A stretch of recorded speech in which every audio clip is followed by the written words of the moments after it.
All right. Wow, a tuned banjo sings out, signifying the start of the Corridor podcast. Once again, welcome back. And as promised, today we have a very special episode with myself, with Jan, Mystery Man Losada, and of course, with Niko Goldilocks Paringer. What? That's my nickname? I mean, currently. The locks are looking real lovely, let me tell Thanks. Thanks, guys. you. As a man with no hair, I'm legit envious, so yeah. Guys, we are talking about conspiracy theories today. Now, we're not talking about hairdos. That's why we brought in Jan, our in-house official conspiracy theoriorian. I'm a buff, I'd like to say. Yeah, sure. I spend a lot of time thinking about what could be. What is happening? What could be is the ultimate question. So, I mean, with that said,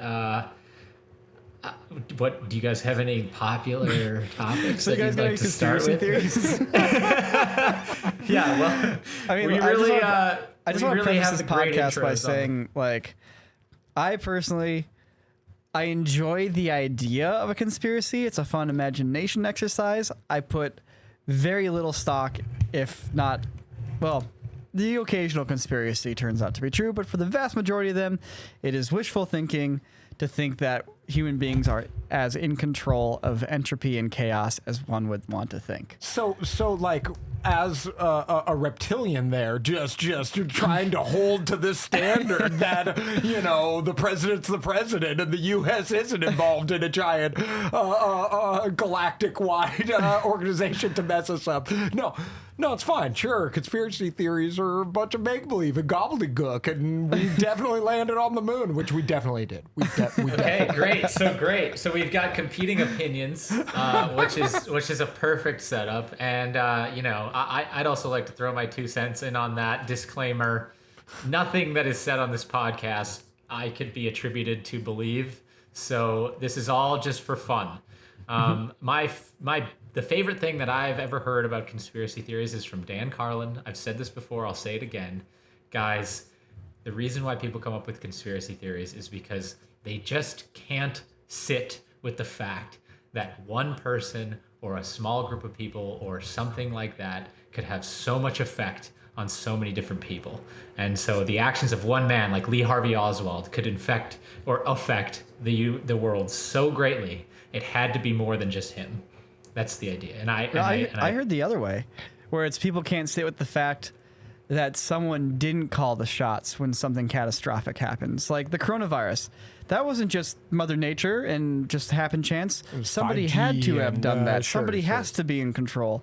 The world's not just chaos and we all might just die from an asteroid. No, someone's calling the shots somewhere, right, Someone's guys? in control, and to the point that they're micromanaging the world and all of its interactions to just an incalculable degree. Yeah.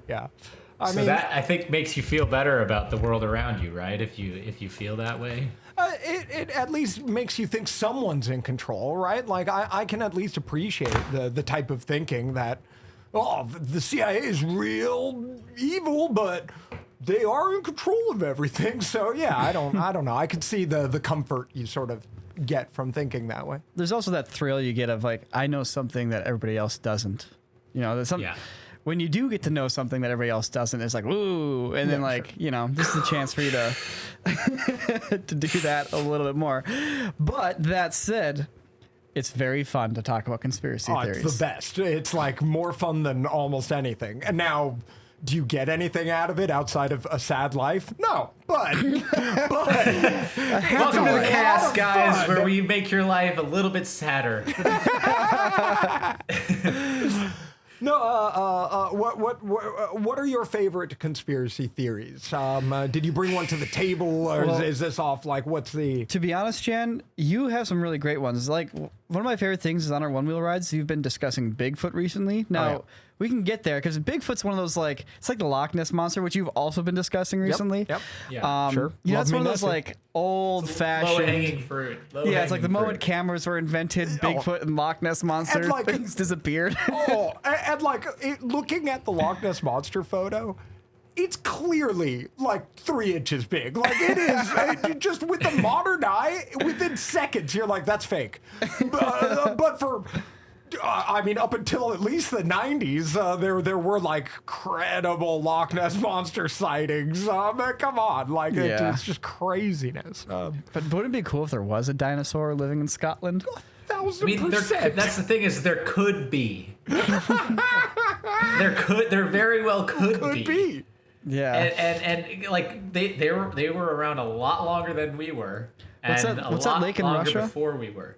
That really deep lake. Oh yeah, and it's a high altitude lake, right? Yeah. Something. I forget the name. Yeah. Let me look it up. But it's like a mile deep or something like that. Like, that's where you'll find some dinosaurs. Baikal. Lake Baikal, yeah. Yeah. Or krakens or there's something down there. There's something down there. Lake Baikal creatures. This isn't quite conspiracy theory related, but before we get off, because like into these conspiracy theory trains, I just want to say, our generation. So Jake, myself, Jan, like. We're in our 30s, and I think our generation is truly the last generation to have lived in a unmapped world. Like, there was just the briefest moment when we were still like little children, like 5 to 10 years old, when there's still a couple regions of the Earth that hadn't quite been mapped yet. There's still some mystery. Maybe not enough satellites up. Sure. Yeah, maybe there's still like a secret dinosaur commune, like in the middle of Africa. Anyways, at this point, you can see the entire world from your web browser, and there's no more mystery anywhere. Well, there's still like pygmy tribes and stuff. Right, but we have them completely mapped out. There's no more uncharted waters. We haven't mapped the ocean though. I mean, you are giving so much trust to Google for just because the savage lands are out there, right? The Hollow Earth is somewhere. It's just they just take that stuff out of the satellite view. Hey everyone, before we begin the podcast, I just wanted to let all you Troutons know that we created a mocap hoodie, much like the mocap crewneck, and we put it in corridordigital.store. And we also brought back the mocap crewneck and the joggers. Now these are 3 of the most popular items we've ever had in the store. They've all sold out right away when we've introduced them, and I'm telling you now here in the podcast because you guys are the closest to everything that we do around here. Now, the mocap hoodie, we spent months and months and months designing. It is super comfortable, it's really high quality, and it has even a little hidden pocket right in the front, as well as some nice little tassel hardware pieces that are for your eyes only. So anyway, if you're interested, head on over to corridordigital.store and check those out. Let's talk conspiracies.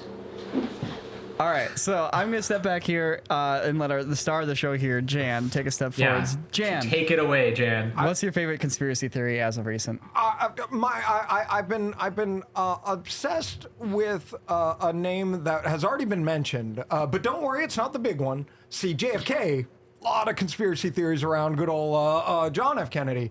But did you know his brother Bobby has some very interesting conspiracies associated with his death? It's actually, I would argue, far more interesting. You have notes. Oh, I've got pages of notes. Okay, just so we know, Bobby Kennedy the story is he was assassinated in the kitchen of, what was it, the Continental Hotel in Los Angeles? Ambassador Hotel in 1968. Which was right across from my law school.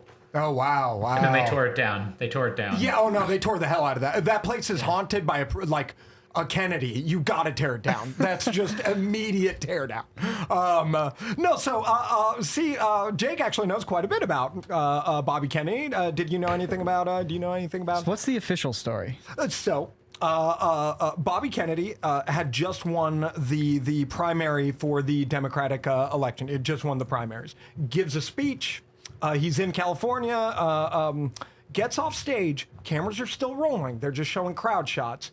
He goes through a kitchen pantry where a man named Sirhan, Sirhan,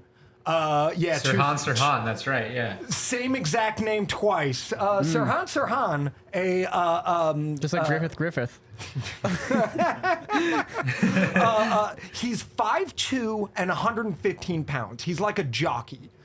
Young dude too.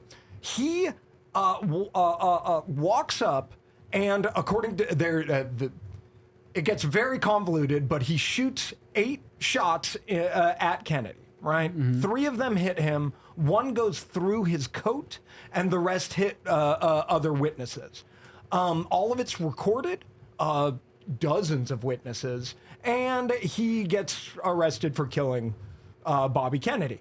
Now, open and shut case. I mean, dozens and dozens and dozens and dozens of people witnessed it. There's audio recording. I mean, they caught him red-handed, as red-handed as he could be caught. Now, but let's get into some of the fun here. Let's get into So, before anything, let's look at the wounds. Now, oh man. So, Sirhan was carrying an 8-shot revolver. It was a 22. Pretty small. I have the name for it. I'm not the biggest gun guy, so maybe you guys will know it. It's an IJ Cadet revolver. It's a pocket. It's like a standard 22, like simple. Yeah, it's meant to like fit in a pocket. It's real small. It could, So, he expends all 8 rounds at Kennedy. Now, 3 hit Kennedy directly. 2 of them stay in his body. 1 of them exits through. I believe it's the headshot that exits through. The 5 bullets hit victims, and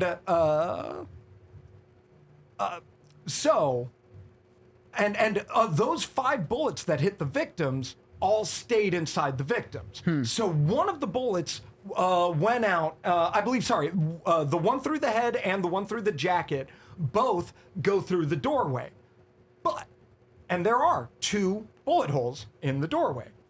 But there are 3 additional bullet holes in the crown molding and 1 in the ceiling. Now, LAPD will say it was 3 ricochets at point blank range in a kitchen with, it just does not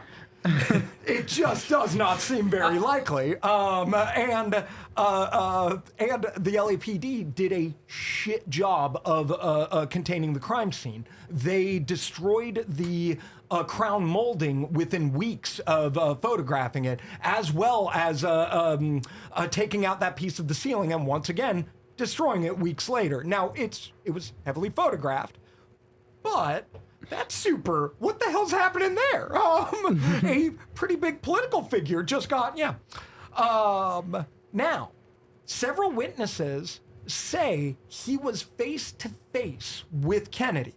A couple of them even say he was like going for a handshake or looked like he was trying to do a handshake. And again, Kennedy's coming off stage. He's just shaking hands. He's probably having a good time. Now, all of the wounds were from behind. So there's and look, when you have a bunch of people in the same space, corroborating stories start to get a little muddy.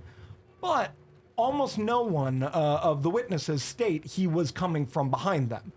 In the audio recording, you can actually hear a woman gasp before he starts letting out the shots.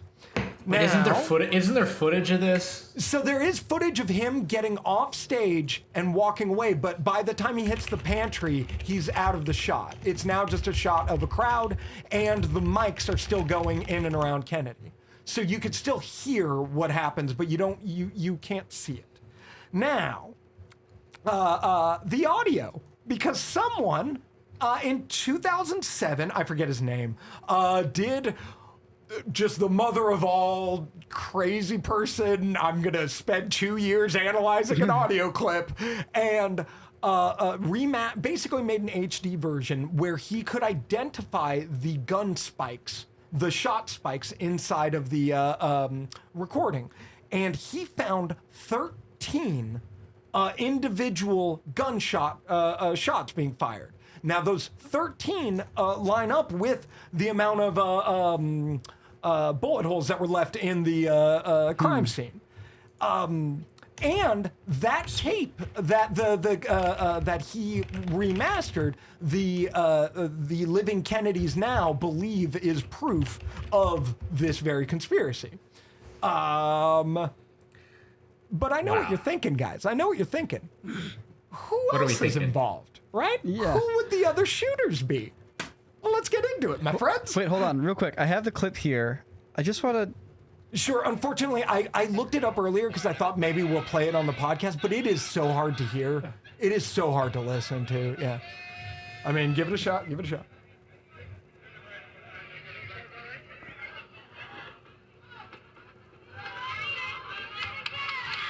You started to hear it, yeah.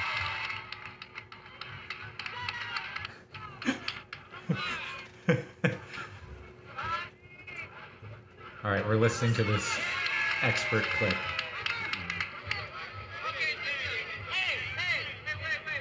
Hey, I want to hear really loud. Senator Kennedy has been shot. Is that possible? Now, evidently the I got clip- nothing from that. I got nothing. So the HD clip, You can hear the pop, pop, pop. so the HD clip, he actually breaks it down, and there are waveforms online. Like he has posted it all. There's a CNN interview with him, and he identifies where those individuals are. Now, other people have to for every side in this whole narrative, because we haven't even got to the fun stuff yet. But for every side in this narrative, there's a counter argument, and so it's so hard to do armchair detective work on a crime that happened 60 years ago. You know, it is so incredibly difficult to be an armchair detective now going, no, I swear I hear an additional 6 shots or whatever. Okay, before we get into the other shooters, can we just look at a few things here? I was keeping notes. I was writing down the facts. Okay. Okay. So 8 shots, but in his revolver. but 13 would explain the number of bullet holes.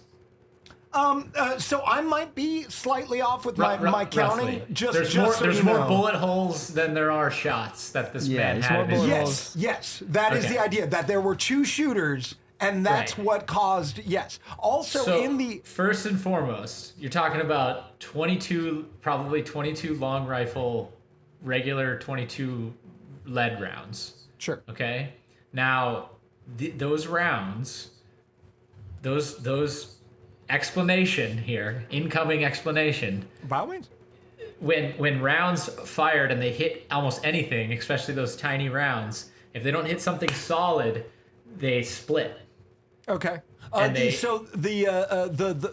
were full bullets pulled, retrieved from the crime scene. So it wasn't like partial. Yeah, it wasn't partial rounds. It wasn't debris. Yeah, it wasn't debris. No. So this is documented? They pulled real extra rounds Out of the crown molding. Yeah. from the crown molding? Yes. Okay, well, then it had... there's actually some evidence to show. Unfortunately, it wasn't brought up in court, but there is some evidence to show that some of the rounds pulled out of the wall did not match Sirhan's weapon. Now, none of that was, again, all of this is hazy, but yes, there is some evidence out there that suspects that it was fired from 2 different 22 pistols. Now, I know what you're thinking. I know. Who are them other shooters? Yeah. Who are them other shooters? So, first things first, let's look at a little guy. I believe his name. He was a security guard. I believe it was either Caesar or Chavez. Anyway, he was a security guard there. Not Cesar Chavez. No, not Caesar Chavez, but Caesar or Chavez. But The he was other a guy was security guard. Cesar Chavez. Oh, this goes so much deeper than you could have ever thought, Jake. So the security guard at the event was seen pulling out his pistol, and it was a revolver. Now, the security guard gets questioned by cops later, and he says, indeed, he did pull it out, but he never fired it, and it was a 38. How could a 38 shoot 22 rounds, right? And the cops are they're stoked with this. Great. Well, you could modify the barrel pretty easily. But then he just, for some fucking reason, states, oh, but I do have a 22 pistol at home. So so the cops go by to take a look at it. Indeed, it's a .22 pistol. Indeed, he said he had shot it pretty recently, and indeed it had been fired recently. But there wasn't much other evidence tying him to it. And again, he said he didn't have it there. Now, 7 years later, an investigator tries to track down a lead, still trying to get this story understood. They contact him, and he goes, "Oh no, I sold that pistol long before the events, the assassination. No." So once again, the guy is either just the biggest troll or is just kind of silly. He lets him know who he sold it to. So the cop, no. This investigator goes and finds that guy, and that guy still has a receipt for the pistol that was months after the assassination. So this guy is just, and there's a police report of the police seeing the weapon in with him. Yeah, again, the layers are starting to stack up, ain't they? Who the hell is that guy? Then there's the woman in the Polkadot Dress, because and this is truly where this becomes one of my favorite conspiracies, because you aren't working with a truly good conspiracy until literally something straight out of a Tennessee Williams play shows up, right? A woman in a polka dot dress was seen by numerous witnesses at varying points in the day leading up to Bobby's assassination. Now, Bobby was killed at around 12:15 a.m. It was midnight, basically. Like a lot of political events, it ended, after midnight. Now, she is seen throughout the day. She's basically there from sundown all the way to midnight, seen throughout the space. After the shots ring out, bang, bang, bang, bang, bang, moments later, the campaign manager for Bobby Kennedy sees her running past with two other men, and she is inexplicably saying, "We shot him, we shot him, we shot Bobby Kennedy." Now, nearly a dozen witnesses over the next coming weeks come out to say this, including a police officer who noted it. The woman in the red dress was stating, "We shot him, we shot him." Now, there's a lot. I've thrown a lot at you. What if she was just saying, like, we as in humanity, like, we've done it again, guys, we've messed it up again. Messed him up. Yes.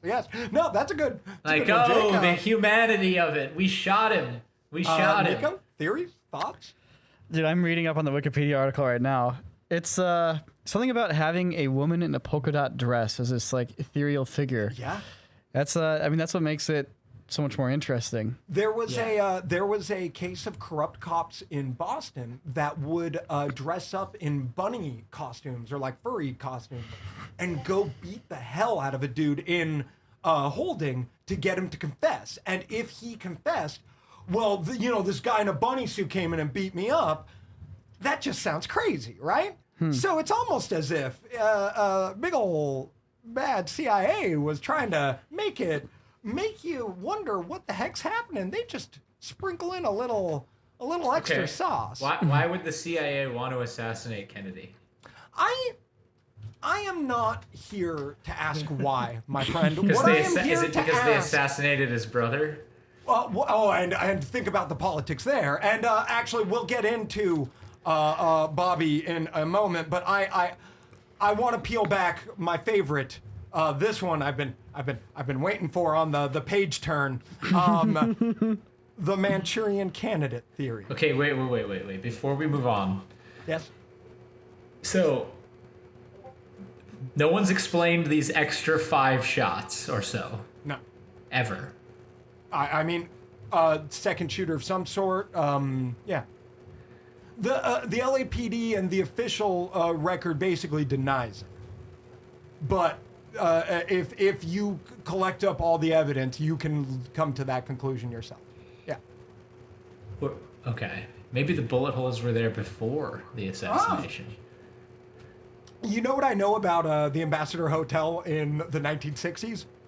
Great place to go shooting. You used to be able to walk in there and just bangity, bang, bang, bang. You used to just, why go to the range? You can just go to the Ambassador. It used to be a range, and then they built a hotel because so many people wanted to shoot there. So the Manchurian candidate theory, because do you all know what a Manchurian candidate is? No. Oh, it's first of all a couple of very good movies throughout the ages. Wait. It's a candidate who's controlled by a conspirating body to act on their behalf. And if you're familiar with social programming and MK Ultra, which that's, oh man, a whole different rabbit hole to get down at a whole different point in time. But there are ways of programming the brain into acting. Oh, this is a little Jason Bourne, like you say a word and you activate them. Now, the Manchurian candidate theory becomes actually pretty interesting. See, Sirhan was a loner. He read a lot compared to his siblings. He lived at home. It seemed like a very home-based thing. He was a Palestinian immigrant who was raised as relatively a good boy. But he was a literal card-carrying Rosicrucian. Do we know what a Rosicrucian is? No. It is a community of mystics who study and practice the metaphysical laws of the universe. All of their traditions and practices are based inside of very early Catholic beliefs. It's this Welcome to the House of the Undying. It's a very weird mix of again, early Catholic beliefs and a bunch of like weird mystical ceremonies and rituals. So he got deep with the Rosicrucians. He would show up to Rosicrucian meetings for hours at a time, disappear in the middle of the night to go hang out with these Rosicrucian folks. He also did a thing called, Rosicrucians do a thing called the trial of the candle.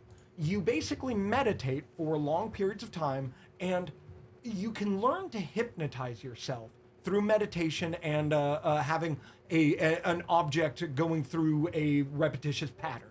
You can learn to hypnotize yourself, and what the Rosicrucians would do is they would will themselves to change the color of the fire, right? So they would just hypnotize themselves and then say blue, and the fire would turn blue.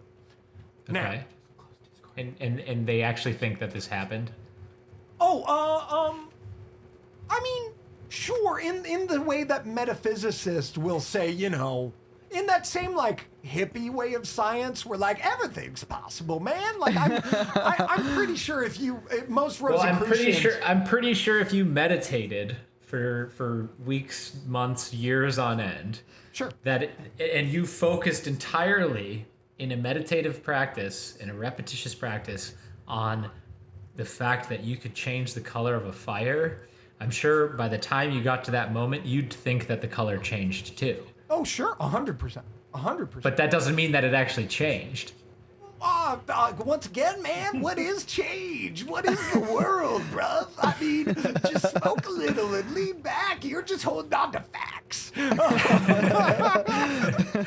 All right.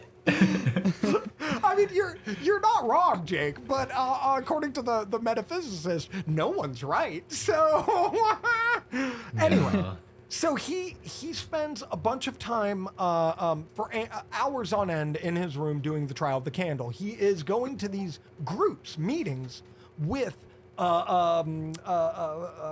varying members of Rosicrucian circles, and he gets a gun and starts spending time at the shooting range, practicing firing his... The Ambassador Hotel.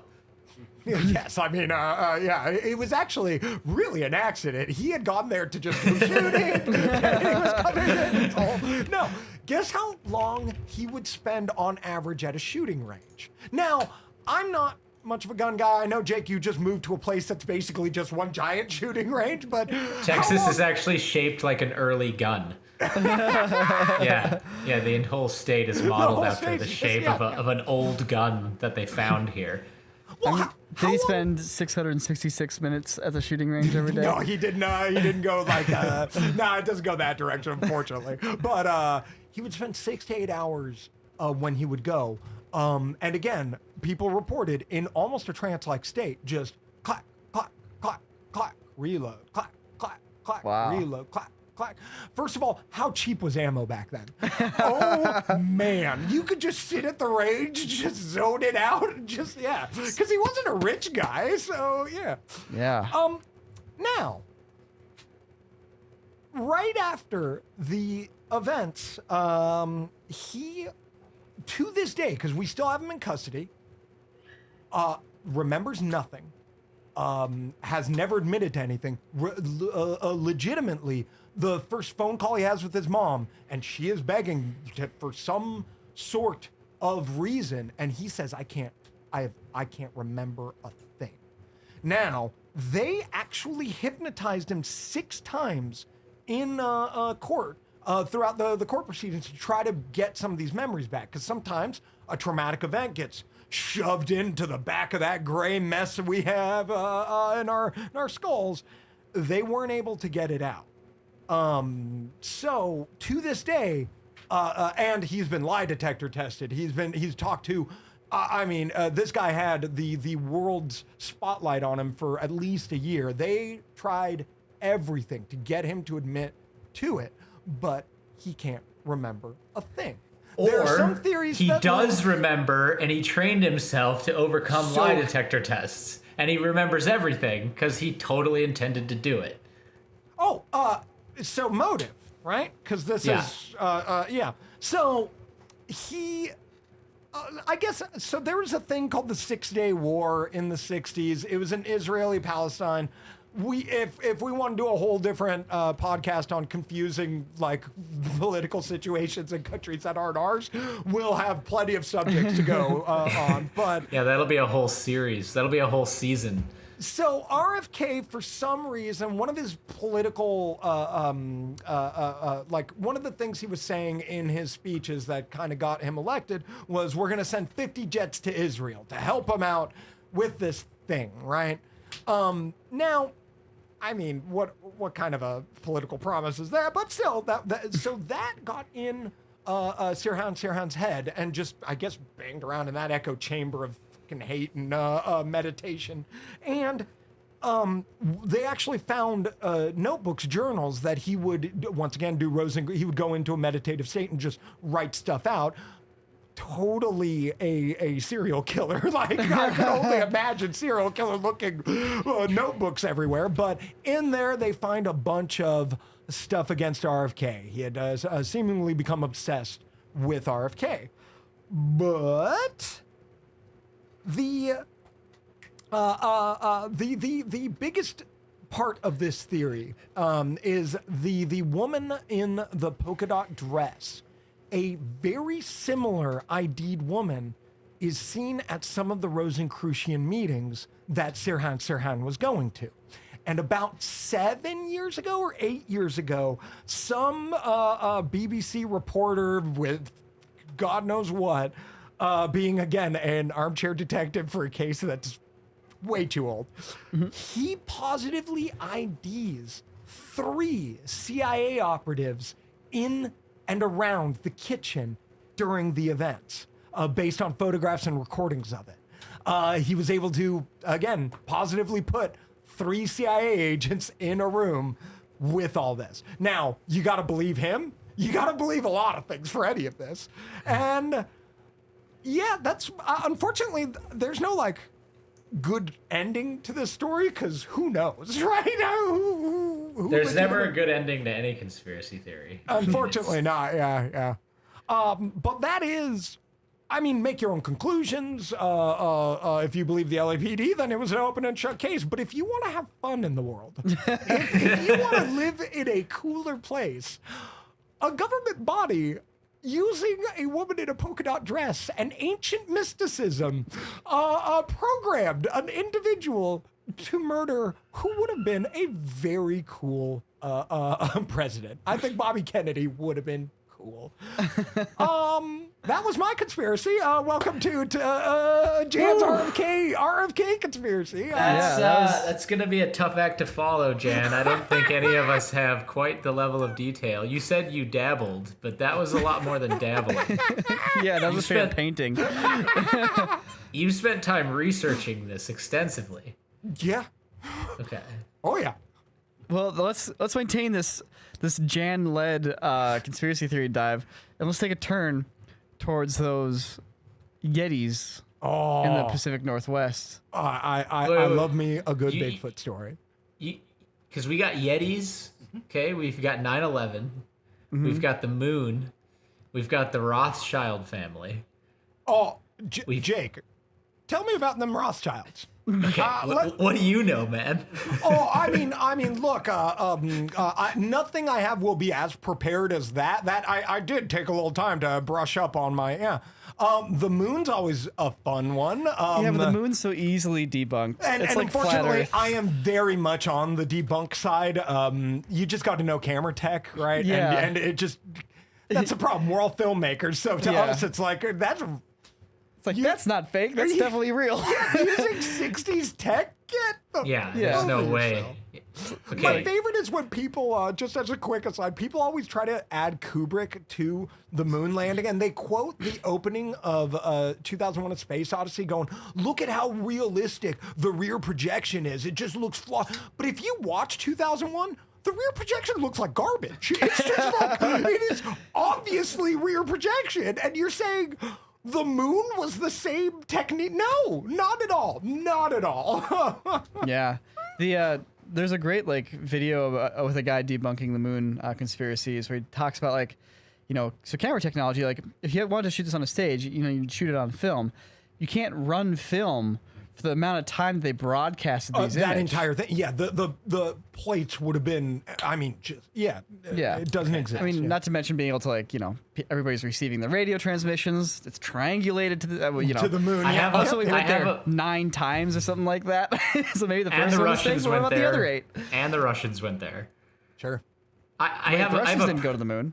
They didn't ever land on the moon? No. Really? Yeah. I know the Nazis did. They built a base there. We can get into the Nazi moon base. Right. Okay, look, I have a personal anecdote about the Rothschilds, okay? Something that happened to me. Okay. Hold on. Okay. Real quick, primer. Who are the Rothschilds? Okay, so the Rothschilds are what a lot of reptilian conspiracy theorists and a lot of people about the Illuminati it's a family of people, just like any family of people exists on the earth. They have a surname, and everyone points to them as the people that control the world. Well, they were like the Rockefellers or the Carnegie. They were just super wealthy and the phrase in America was the J.P. Morgan family. This is an old phrase, so forgive me, but the J.P. Morgan family controls the Democrats, the Rockefellers control the Republicans, and the Rothschilds control them both. So that's who these guys are. Basically, there was a man, the patriarch of the family was a man named Mayer Amschel Rothschild, who was born in the 1700s and made a bunch of money in banking. And then he took that money and he gave it to his 5 sons. And he sent them out to different capitals of Europe during the Napoleonic Wars, and they started banking. This actually did happen. They started banking enterprises in these different capitals of Europe. But then, when Napoleon lost his war, what they had done was they'd hedged all these bets on national debt based upon this war, and they made an unconscionable amount of money. And then they basically did that, and they repeated that process till today, basically, where they've continued to debt finance war and then hedge bets and basically pick winners, is the theory. Sure. They're also, side note, supposedly Hitler's mom, I believe, was a bastard of one of these members of this family, which is why, you know, he hated Jews so much, because this is a Jewish banking family, and so there's a whole conspiracy there.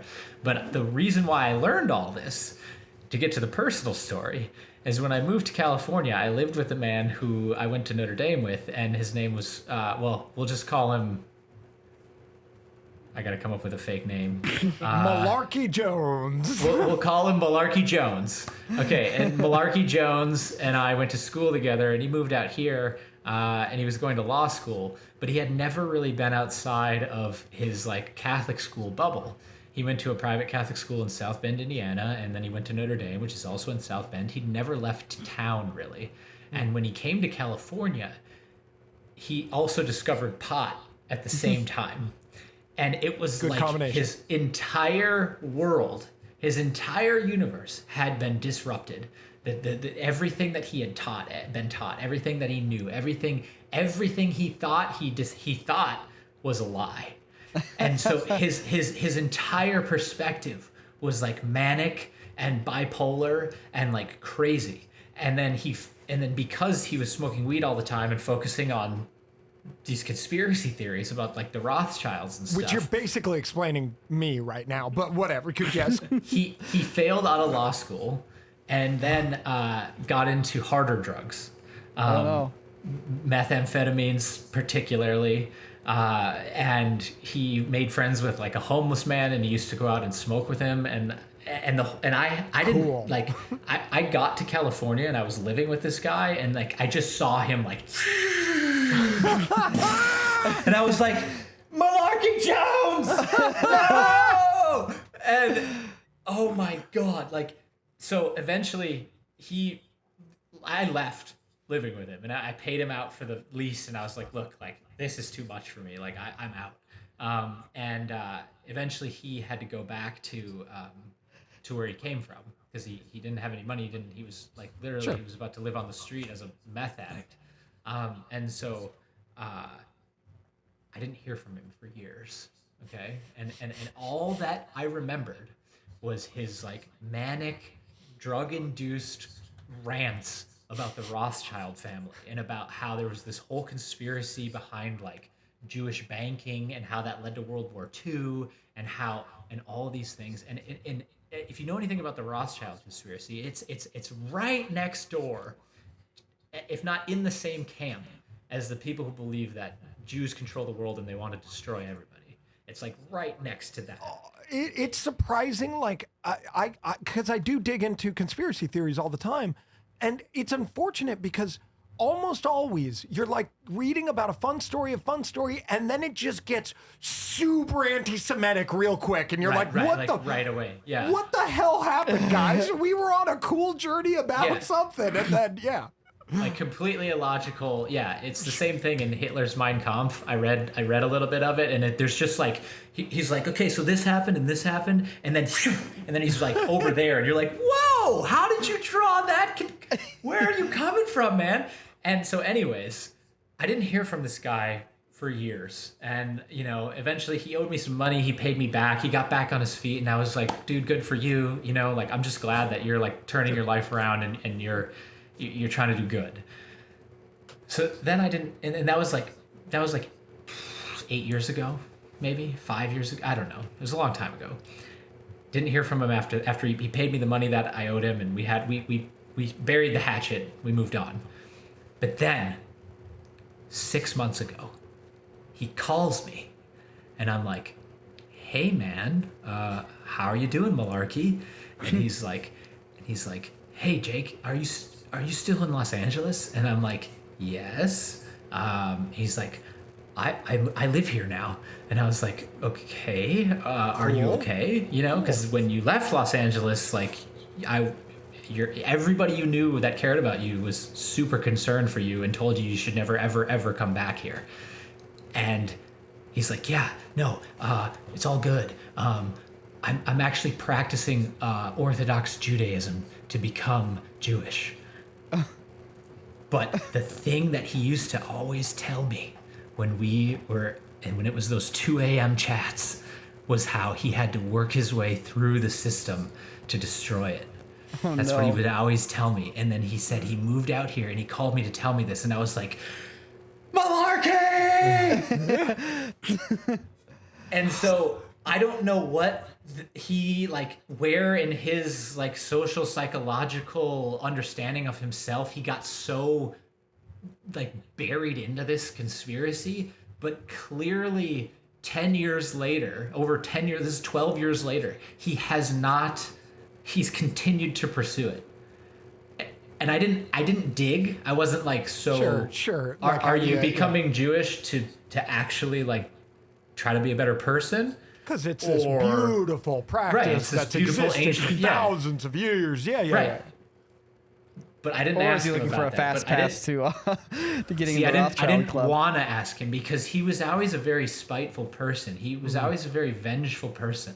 The thing, like, one time this girl didn't like him and he, like, kept at her for like God only knows how long. Just and we had to tell him to give it up because it was getting, and he's always been like that. And I don't trust that he has the best intentions in his pursuit. I really There's some don't. guys who can't handle the true narrative thing. Like if in 20 years I am calling you guys up after living on the streets for a while, telling you about the Rothschilds, just do me a favor, middle of the night, just come in, take care of it. It's fine. But I really feel like the people who have fun with conspiracies, like myself included, there's a certain level of belief. I mean, sure, I'll give anything a thought or two, but you're able to maintain. There's a world that we all occupy, and we all have to agree to a certain, like, we all have to agree to a bedrock of reality. And we all can construct a very cool society with a bunch of cool history and all that on this bedrock. And there's a little bit of extra bedrock for the conspiracy stuff, the stuff that doesn't quite fit on. When you are just living on that other, like, shale, that metaphysical, It's like, super dangerous. It's just not. It's not. And there's good. a difference between that and healthy skepticism, which is Sure. like, you know, if you don't just want to, like, think about where we would be with the Black Lives Matter movement and if everyone just went around believing what the police said all the time, right?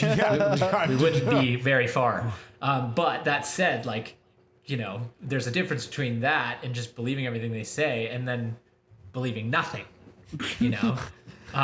Yeah, right. It's like, When everything's thrown, you're throwing the baby out with the bathwater, right? It's Right. just like, whoa, guys, just because the government has lied about a few Contra wars doesn't mean literally everything's a lie. Like, honestly though, that's fact. Like that's a true way of putting it. 100%.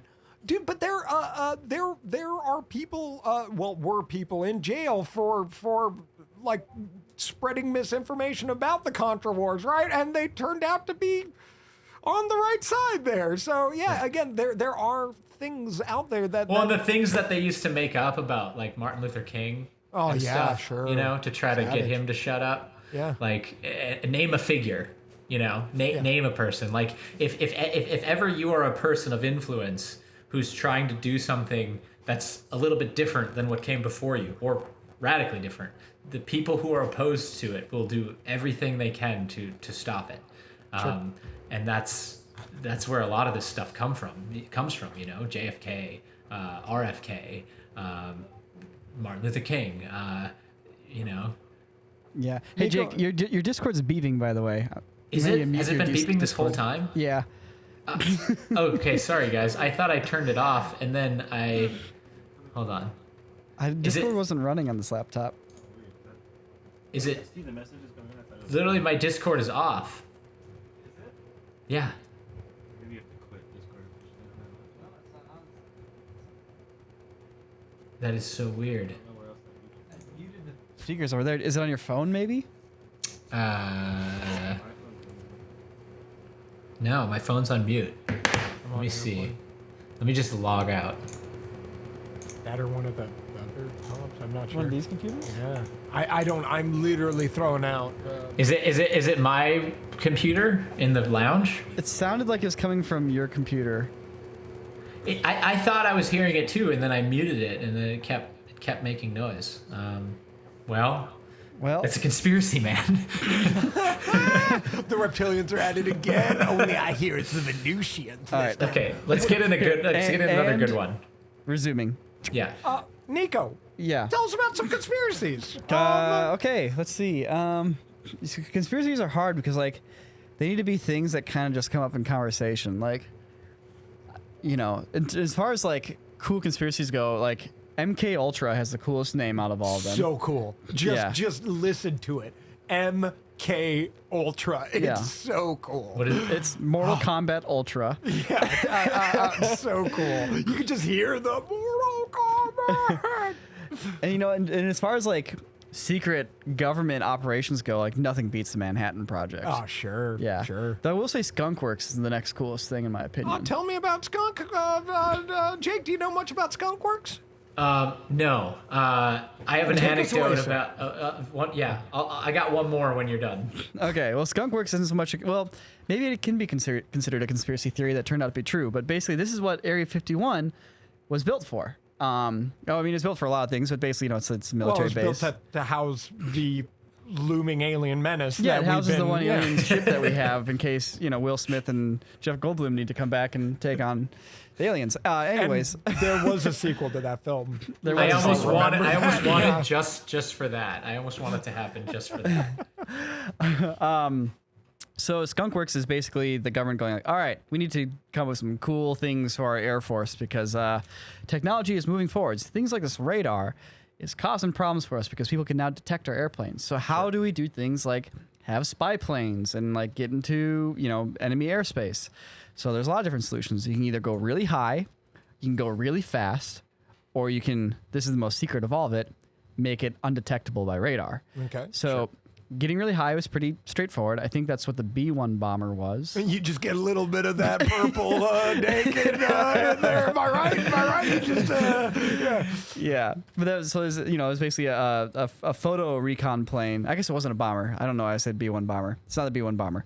But there's a photo recon plane, and it only had like 2 tires in the center. It had to land like a bike. Wow. So you had to like land a plane like you're landing a bicycle with wings. Imagine it?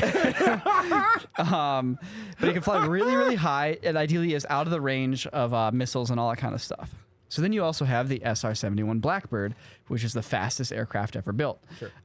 In fact, the SR-71 Blackbird was built in a way, so like when the plane gets going fast, you know, the friction from the air and everything heats it up. So when it's on the ground and it's not flying at like Mach 5 or whatever, it actually leaks fuel because the whole plane is loose. Like the plane literally tightens up from the heat change. That's neat. Yeah. They experimented with other things like being able to do like a Transformers style plane within a plane, where like you're flying a plane and a smaller plane drops out of it. If I Planes think, within planes. I think about like 2 decisions that altered our world for the negative. And one of those is going away from steam-based technology because you can get a steam engine. I shot Jay Leno's garage for like a year, and he had a couple of steam cars that could get up to 90. Wow. And they Really? looked like things out of the damn 30s, and he was just ripping down these racetracks. The fact that we steered away from, if you crashed them, they would explode. That's why we don't do that. But that and the fact that we didn't do that we didn't make transforming planes are the 2 greatest mistakes America has ever made. Ever. Well, needless to say, test pilots died in the testing out those transforming planes. But then the other crazy one was the I'm sorry. I'm sorry to those pilots. So the other crazy one was the F-117, which basically, so they're trying to figure out, like, okay, so radar. You know, radar is pretty straightforward. You shoot out a radio wave, it bounces off a surface and comes back. And by measuring that, you can figure out if it's, you know, you shoot it up into the air and are you getting radio waves back? Cool, they're bouncing off of something then. So they're like, well, how do we make it so the planes don't bounce radio waves back towards the receiver? And they're like, well, let's build a plane out of numerous flat surfaces that like never align with each other. So when radar waves hit it, there's not like a unified direct reflection. They reflect in different directions, but there's not like a unified signal. And so the F-117 looks like a low polygon airplane. It's basically like an old Star Fox, like, Super Nintendo model. It looks super cool. And the plane was basically undetectable by radar. Basically, its radar signature was about the size of a bird.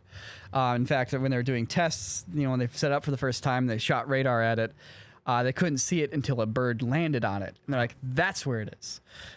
Which is super cool. Like the crazy tech that they're making, so the tech that's in the especially for the time. God, yeah, damn, yeah, sure. So the tech that's in the F-117 went on to become the tech that's in the B-2 bomber, which is undetectable by radar, sure, as well as the F-22 Raptor and some of the other newer jets as well. Now everything has stealth. My favorite what if / conspiracy theory aircraft design that hasn't been publicly known yet is that of the silent helicopters. So helicopters, the tips of the blades tend to break the sound barrier, which is what gives you that thunk, thunk, thunk, thunk, thunk sound. I could be wrong about that, but I believe that's what's causing it. So you get a lower rotor speed, but then you also install speakers that do noise reduction technology. So you can inverse the sound waves and kill the sound from the helicopter, thereby having a silent aerial weapons platform, which arguably you could just fly high enough that people can't hear it. This is probably all bullshit, by the way. Yeah, I guess that's my because the advantage of a chopper is that it can just sit at a relatively low altitude and just sit there. That's a thing a plane can't do. Planes can go way faster than choppers. So is it just? Well, what's the advantage? The idea that think about how terrifying this is. You're an insurgent, or you're some podunk army, in some third world country, and America decides to invade you. You're like, all right, well, we're gonna mount some resistance here. I'm gonna get my friends together. We're gonna grab some guns, and it's nighttime. We're gonna do a raid on the base or something. Sure. It's like literally imagine stepping out your door, pitch black night, and then just a 40 millimeter shell or something just drops on you and kills you. And you can't hear where it comes from. You can't see where it comes from. And it's literally just because there's silent helicopters, a couple thousand feet up with thermal and infrared vision, just literally watching your town. It's like you are helpless. Sure. Like that would suck. Isn't that what drone strikes are? This point is basically what drone strikes are. We were already doing that, but it's essentially just a new way to enforce that peace through superior firepower. Yeah. Anyways, that's cool. What's up. Okay. It's fucking neat. Oh, remember the Roswell alien thing also? Do I remember the Roswell alien thing? Roswell aliens, sir. So I actually, Bill Nye, out of all people, explained what that was. Okay, hit me with it. I can't wait. Apparently, he actually worked with some people and had clearance. And that's what he wants you to and knows the story. So, but the thing is, it's actually super plausible. So the Soviet Union is testing nukes, right? And America's trying to figure out where are they doing it, what's going on. And so America comes up with a relatively simple and kind of ingenious system, which is let's put microphones on weather balloons. Okay. And we'll put up microphones, in multiple areas, and we can make sure they're all synced up. And then we'll just, you just time out when you literally hear the nuke go off, and then you can triangulate where it is. Sure. So they're testing out this platform, and this gets, it messes up, it goes down in inclement weather. And that's the balloon, that's the UFO that goes down, that they go and they try to cover up. Because they don't want the Soviet Union to learn how they are spying on their nuclear bombs and figuring out where they're setting off their nuclear test sites. So that's why it was still kept secret. But it was the, I don't remember what the code name for the project was, but it was that project of the nuclear detection microphones on weather balloons. It was that project that crashed in the desert near Roswell. That doesn't account for the alien corpses. No, that's true. Doesn't account. Well, they all have little gray men flying the weather balloons. But legit, the first guy who finds it reports that it is a material he's never seen before. Right? It is flexible and yet harder than metal. Is that what you're like? It is just a special type of weather balloon with like a certain type of modern. What do you mean flexible housing. but harder than metal? So it couldn't be broken, but it had some like give to it. It's like Kevlar. It was like an aerospace aluminum long before aerospace equipment, or he's essentially describing something we have now that didn't exist at the time. a flexible metal that again, that just doesn't sound like weather balloon to Plastic? me. Then again, Sounds like plastic to me. Again, but in the late 60s, you're dealing with the worst kinds of plastic. Like if you've ever like picked up jugs from your grandma's house, like their plastic was garbage compared to again, I know it's hard to sort of put yourself in the mindset, and I don't have the exact quote of what the material he's describing, but it does sound very odd the way he describes it. So you're saying these weather balloons just were made of this super secret substance as well? Yes. Okay. I don't know. Yeah, for sure. I'll Hey. have to ask Bill Nye next time I see him. Yeah, for sure. Give him a high five for me. Plague times don't. I want to close with an example, an actual factual example of why you should have a healthy skepticism when it comes to this kind of stuff. In 1962, the Joint Chiefs of Staff of the Armed Forces of the United States proposed an operation to the Kennedy administration called Operation Northwoods. This operation has been declassified by the U.S. government, and you can read the actual proposal that the Joint Chiefs of Staff had put together for all the top brass. I have this, and I've read through it. And so what they were trying to do was basically create a situation where the U.S. was justified in invading Cuba. Okay, sure. Because Cuba was a nuclear threat, and as On we saw commies. from the Cuban Missile Crisis, almost ended the world. And Bay of Pigs. The Bay of Pigs. So tensions were high, to say the least. So in the interest of defending the United States, the Joint Chiefs of Staff came up with Operation Northwoods. Now, the heart of Operation Northwoods. I'm not gonna tell you what it is. I'm just gonna read it from this document. Okay. Give it to us. All right. This plan, incorporating projects selected from the attached suggestions and from other sources, should be developed to focus all efforts on a specific ultimate objective, which would provide adequate justification for U.S. military intervention in Cuba.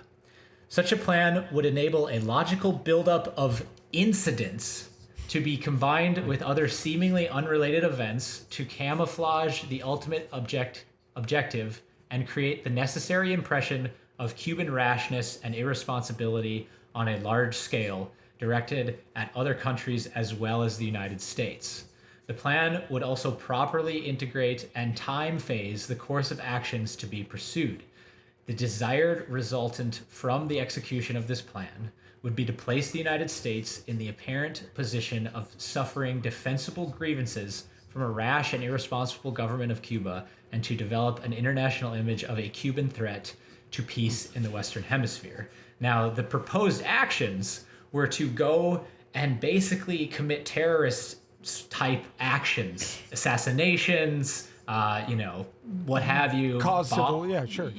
All manner of circumstances to make it seem as if the Cuban government was going out and rashly committing grievances against the Western world, so that the U.S. could then be like, hey, do you guys see this?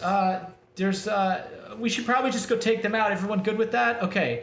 And then go and do it. We were trying to Emperor Palpatine it. We were trying to be the clone, the clone troopers. We were the Sith Lords the whole time? Yeah, we were the whole time. Man. Now it's stuff like this that maintains my healthy skepticism. Because as much as I want to believe that, it's like, hey, this is completely like out of context here, but thinking about a situation like this that you were dealing with Cuba at that time, it's like, so we want to make them look like a horrible country so that we can go and take them over. It's like, maybe instead of approaching it that way to solve the problem, you could have like maybe gone another way and talked about like common common ground and like things that you could do together to establish stability diplomacy in the region. as opposed to shadow government, like fuck yeah, off. it's like, and so this stuff is real. There are things like this going on in the world every day, and I just wanted to point that out because not every conspiracy is completely unfounded, and we shouldn't necessarily just take everything at face value. Definitely. I don't think you should ever take anything at face value. In fact, critical thinking and a good knowledge of sources is like, I wish they taught that in school more. I mean, the understanding of like, a first-hand source versus like a secondary source. Sure. And just like, once you're reading that first-hand source, that's as close to the metal as you get. Like, that's it. Everybody's drawing the same conclusions they are from that same source. Just from, their own angle. Sure. And I wish people were a little more into just like, instead of somebody telling you what someone said, like President Trump said this today, I wish more people would just go and read what was said. Well, you know what the heart of that is too? It not only is it the soundbite problem, but it's also making sure that if you already believe something is true, you don't need to go out and like continue to reaffirm it, right? Find more and more information that reaffirms exactly what you think. If you already believe something is true because of fact X, Y, and Z, and that might all be well founded, what you should do then, if you want a healthy perspective, is then go and look for legitimate sources that don't agree with that. Yeah. Because you gotta be a certain type of woken up, though. You gotta be at least willing to. You can't just be woke. You gotta be woken up. Well, you gotta be willing to like laugh a little at your own ideas. Or challenge them and refine them. And refine them, and be willing to have an argument that doesn't get heated, right? Be willing to have your. Yeah. It's tough to have your ideas challenged because you represent with your ideas. So it's a rut we're in for sure. I wish more people are willing to just admit they're not as. Nothing has to be so serious, guys. Nothing has to be so serious. It's true. And if newspaper moved to a subscription model, can we as a closing statement, can we all agree that the reptilian conspiracy theory is by far the goofiest one, but it's also perhaps the most fun. It's literally like action figures the bad guys from a children's cartoon. Like when you get to the bottom of any conspiracy theory and they've gone to reptilians, they are just out. They're out of any justifiable or reasonable explanation, and it just goes back to lizard people, man. I don't know. The conspiracy theories based on the low budget makeup effects of Star Trek, when you can't like be bothered to like, hey, it's still a human biped, but I put scales on their face because all we could afford was a mask. Like, that's reptilians. Yeah, but there's no other thought in my life I want to be true more. I want there to be an army of lizard people that we are all collectively in a fight living amongst us. The reptilians one, like, to me, that's the most like metaphorical conspiracy. Sure, it's like, like when you read the Bible and it starts with Adam and Eve, and some people take that literally, but a lot of people take that as a metaphor. To me, the reptilians are the metaphorical side of conspiracy theories. Like maybe the CIA literally killed Bobby Kennedy, but the reptilians metaphorically killed Bobby Kennedy. Oh man. Wow, I got one more thing, guys. Real quick. This is big news. On corridordigital.store, we have mocap hoodies. What? Yeah. Now, it's not a conspiracy. It's not a conspiracy. And if you're a member of our website, you get 15% off. And we also brought the mocap crew neck back, as well as those joggers that everybody. The joggers. Those are going to sell in a day. So if you hear this, they're still here right now. We also brought back the Portal Trick Shots tee. That one has been a very, very hot item today. So if you guys are interested in supporting what we do here, consider heading on over to the corridordigital.store or heading on over to corridordigital.com and signing yourself up with a subscription. Yeah, and I just got to say that mocap hoodie is very, very nice. It's probably my favorite item in the store.